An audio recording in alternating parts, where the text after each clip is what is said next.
Welcome to be positive news channel. ఇవాళ ఒక breaking and shocking news ఏంటంటే అసలే ఎండలు మండిపోతుంటే ఇప్పుడు చికెన్ ప్రియుల గుండెల్లో కూడా మంటలు పుట్టించే వార్త ఒకటి బయటకు వచ్చింది. ఏప్రిల్ 1 నుంచి మన ఊర్లో ఉన్న చికెన్ షాపులన్నీ షట్టర్లు దించేసి తాళాలు వేసుకోబోతున్నాయట. ఇదేదో ఏప్రిల్ ఫుల్ జోక్ అనుకుంటే మాత్రం మీరు పప్పులో కాలేసినట్టే.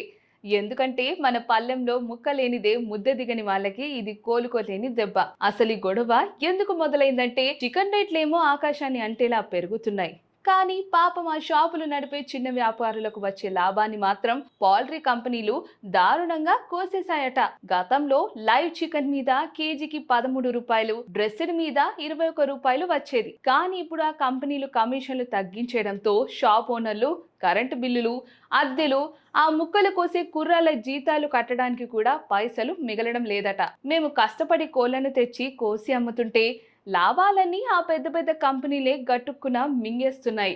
మాకు మాత్రం కన్నీళ్లే మిగులుతున్నాయని వ్యాపారులు తెగేసి చెప్తున్నారు. కేజీకి కనీసం 20 రూపాయల కమిషన్ ఇచ్చే వరకు షాపులు తెరిచే ప్రసక్తే లేదని వాళ్ళు గట్టిగా డిసైడ్ అయ్యారు.